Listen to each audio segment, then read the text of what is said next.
Hello, my name is Madhav Desai. I am a third year GI fellow at University of Kansas. I want to welcome you to GI's author interview series. I want to thank GI editorial board and ASG for this great platform to discuss our research findings.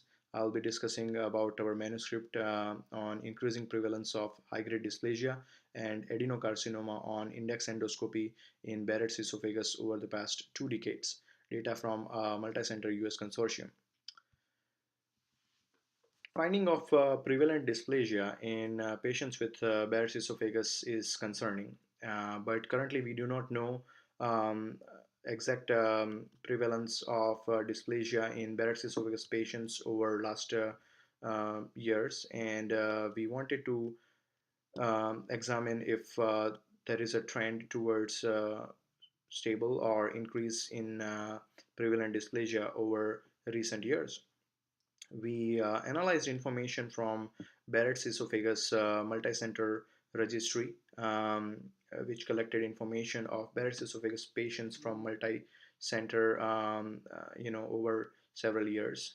We examined the outcomes of index endoscopy over last 25 years in these patients, collecting information about baseline histology, their visible lesions, index endoscopy findings, and baseline demographic characteristics, and tabulated them into 5 yearly cohorts to understand whether dysplasia trend is increasing.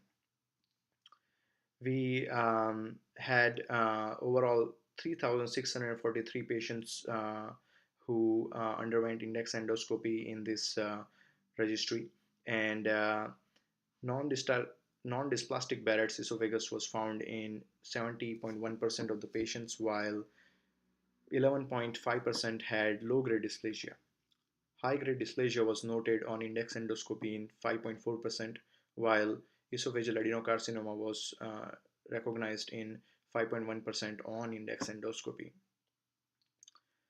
When demographic parameters were trended over time, we found that there was an increase in the mean age of patients with Barrett's esophagus from 51.7 to 62.6 years over time. And there was an increase in the proportion of males undergoing index endoscopy as well, from 84% to 92.6% over last 25 years. However, we also noted that there was a decrease in mean Barrett's esophagus length who underwent index endoscopy from 4.4 centimeters to 2.9 centimeters over last 25 years.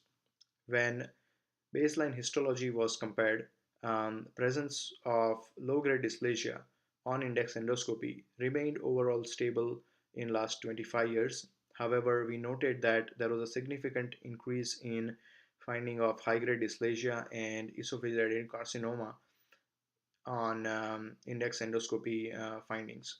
There was a 148% increase in high-grade dysplasia and 112% increase in esophageal adenocarcinoma recognition on index endoscopy.